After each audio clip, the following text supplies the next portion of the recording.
KVS ഇപ്പോൾ പ്രധാനമന്ത്രി ഇനി ഞാൻ തമിഴ്നാട്ടിലേക്കില്ല എന്ന് പറഞ്ഞു. കാരണം അവിടെ അടുത്ത ദിവസം പ്രചരണം അവസാനിക്കും. കേരളത്തിലെ സംബന്ധിച്ച് പ്രധാനമന്ത്രിക്ക് ഇനിയും വരാം, ഇനി വരുന്നുണ്ടോ, അങ്ങനെ ഷെഡ്യൂൾ ചെയ്തിട്ടുണ്ടോ എന്ന് എനിക്കറിയില്ല. പ്രധാനമന്ത്രി എത്ര ദിവസം ഇവിടെ വരുന്നോ, എത്ര യോഗങ്ങളിൽ അഡ്രസ്സ് ചെയ്യുന്നോ, അതനുസരിച്ച് ഈ ദേശീയ വിഷയങ്ങൾ ഇവിടെ ദീപ്തി മേരി വർഗീസ് ഒക്കെ ചൂണ്ടിക്കാണിച്ചതുപോലെ ഇലക്ട്രൽ ബോണ്ട് തൊട്ട് അഗ്നിവീർ വരെയുള്ള കാര്യങ്ങൾ ചർച്ചയാവും. അപ്പോൾ ഇവിടെ ലോക്കലി നടന്നുകൊണ്ടിരിക്കുന്ന തെരഞ്ഞെടുപ്പിൽ ഇത്തരത്തിലുള്ള ദേശീയ പ്രാധാന്യമുള്ള വിഷയങ്ങൾ ചർച്ച ചെയ്യുന്നത്, കേരളം പോലൊരു സൊസൈറ്റി ചർച്ച ചെയ്യുന്നത് നിങ്ങൾക്ക് ഗുണമാണോ ദോഷമാണോ ഉണ്ടാക്കുക? നരേന്ദ്രമോദി ഈ രാജ്യത്തിൻ്റെ പ്രധാനമന്ത്രിയല്ലേ?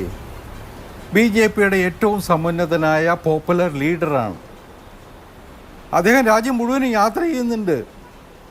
അദ്ദേഹത്തിൻ്റെ തെരഞ്ഞെടുപ്പ് പ്രഖ്യാപിച്ചതിന് ശേഷമാണ്. പക്ഷേ അതിനു മുമ്പ് അദ്ദേഹം പലവട്ടം ഈ രാജ്യമെമ്പാടും യാത്ര ചെയ്തിരുന്നു.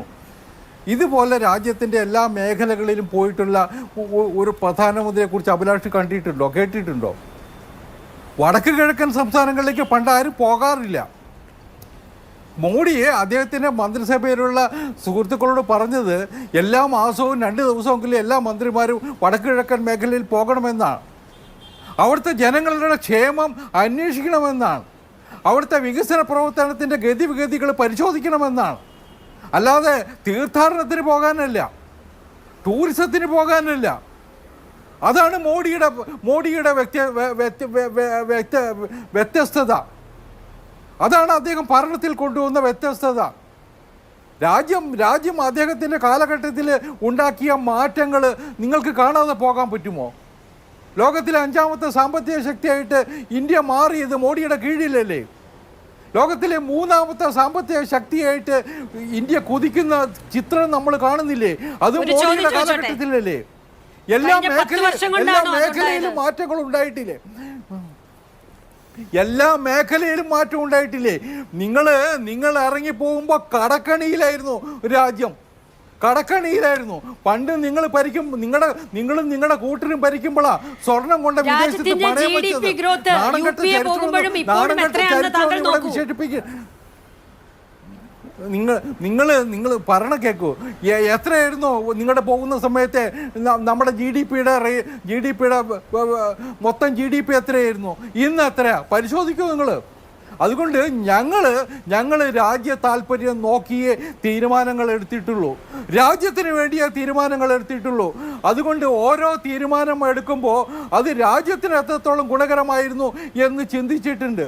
അതുകൊണ്ട് തന്നെയാണ് ഈ അഴിമതി കേസുകളുടെ അന്വേഷണം വളരെ വേഗത്തിൽ പല സ്ഥലത്തും നടക്കുന്നത്.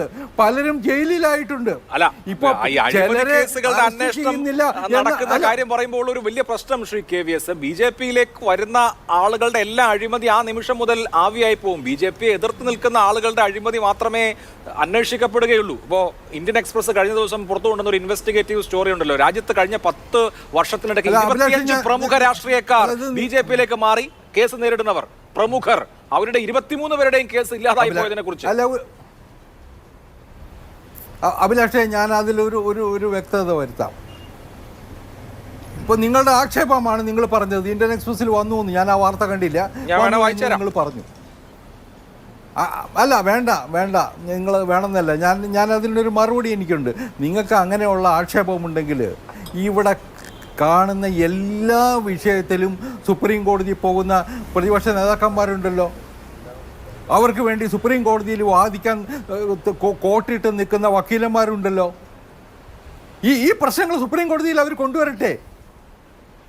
ഇത്രയും കേസിൽ അഴിമതി ആരോപണം ഉണ്ടായിരുന്നു, അയാൾക്കെതിരായിട്ടുള്ള അന്വേഷണം അവസാനിപ്പിച്ചു. നിങ്ങൾ പോകട്ടെ, ഇവർ പോകട്ടെ, പ്രതിപക്ഷത്തുള്ളവർ പോകട്ടെ. എന്തുകൊണ്ടാണ് പോകാത്തത്? അന്വേഷണം നടന്നിരുന്നു, ശരിയായിരിക്കും. അല്ലാതെ ഇപ്പം നമ്മുടെ നാട്ടിൽ പ്രതിപക്ഷത്തിന് പോലും വലിയ പ്രതീക്ഷ നൽകുന്ന, വിശ്വാസം അർപ്പിക്കാൻ കഴിയുന്ന ഒരു ജുഡീഷ്യൽ സംവിധാനം ഉണ്ടെന്ന് പറഞ്ഞു നടക്കുന്നുണ്ടല്ലോ. ഇവർ കോടതി പോകട്ടെ എന്ന്, ഇവർ ഉന്നയിക്കട്ടെ ഈ വിഷയങ്ങൾ. അല്ല, ഇതിപ്പോ അന്വേഷണ ഏജൻസികൾ കേസ് ഒഴിവാക്കിയതിനെതിരെ പ്രതിപക്ഷ പാർട്ടികൾ കോടതിയിൽ പോവുക എന്നുള്ളതാണോ നടപ്പ് രീതി? എനിക്കറിയില്ല. എന്നാലും ഞാൻ വാർത്ത വായിക്കാം. Since 2014 25 opposition leaders facing corruption crossed over to BJP. 23 of them got reprieve. എത്ര പേര്? വാർത്ത അവിടെ ഇരിക്കട്ടെ. നമ്മുടെ ശരത് പവാറിന്റെ മരുമകൻ തൊട്ടതിനും പിടിച്ച എത്ര പ്രമുഖരായ നേതാക്കൾ? അശോക് ചവാൻ, നിങ്ങൾ ഏറ്റവും വലിയ ആരോപണം ഉന്നയിച്ച അശോക് ചവാൻ ബാബ സിദ്ദിഖി, നവീൻ ജിൻഡാൽ, ജ്യോതി മിർദ, എത്രയോ ആളുകൾ, ഹിമന്ത ബിശ്വ ശർമ്മ, ഇപ്പോഴത്തെ നിങ്ങളുടെ മുഖ്യമന്ത്രി CM രമേശ്, ഹസൻ മുഷ്രിഫ്, രൺധീർ സിംഗ്, ഇങ്ങനെ ഒരുപാട്, സുവേന്ദു അധികാരി.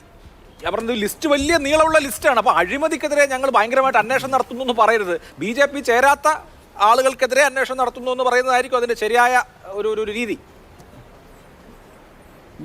അഭിലാഷിന്റെ നിലപാടിനുള്ള വിശദീകരണമാണ് ഞാൻ നൽകിയത്. ഞാൻ പറഞ്ഞല്ലോ, ആക്ഷേപമുണ്ടെങ്കിൽ മോഡി സർക്കാർ ചെയ്യുന്ന അല്ലെങ്കിൽ മോഡി സർക്കാരിൻ്റെ കീഴിൽ ഇൻവെസ്റ്റിഗേഷൻ ഏജൻസീസ് എടുക്കുന്ന നിലപാടുകൾ വിശ്വാസമില്ലെങ്കിൽ, അല്ലെങ്കിൽ അത് സുതാര്യമല്ലെങ്കിൽ, you have the freedom to go to the apex court. കോടതിയിൽ പോവാം എന്നുള്ളതാണ് അതിനുള്ള ഓപ്ഷൻ. എനിക്കൊരു ഇടവേള എടുക്കേണ്ട സമയം അല്ല, എല്ലാ കാര്യത്തിലും അല്ല വേറെ കാര്യം കൂടി, എന്താ മോഡി ചെയ്ത് അല്ല മോഡി എന്താ ചെയ്തത്, കേരളത്തിൽ എന്താ നടക്കുന്നത്, ഈ രണ്ടും കൂടിയുള്ള ഒരു താരതമ്യ പഠനത്തിനുള്ള അവസരം കൂടിയല്ലേ ഇത്. കേരളത്തിൻ്റെ ടൂറിസം പൊട്ടൻഷ്യൽ നമ്മൾ ഉപയോഗപ്പെടുത്തിയിട്ടുണ്ടോ? കേരളത്തിൻ്റെ ആയുർവേദം പോലുള്ള സൗകര്യങ്ങൾ നമ്മൾ കേരളത്തിന് വേണ്ടി പ്രയോജനപ്പെടുത്തിയിട്ടുണ്ടോ? കേരളത്തിൻ്റെ പൊതുനിരത്തുകൾ നരേന്ദ്രമോദി വന്നിട്ട് വേണ്ടി വന്നില്ലേ നിർമ്മിക്കാൻ? ഇതുപോലെ ഓരോ കാര്യത്തിലും ഇവിടെ കെടുകാര്യസ്ഥതയും അഴിമതിയും ബാക്കി എന്തൊക്കെയോ ചെയ്യാമോ അതൊക്കെയാണ് ഇവിടെ നടക്കുന്നത്. ഇവിടെ ഒരു കാര്യത്തിലും ഇവിടെ ഒന്നും നടക്കുന്നില്ല, അവിടെ എല്ലാം നടക്കുന്നു എന്നുള്ളതാണ്.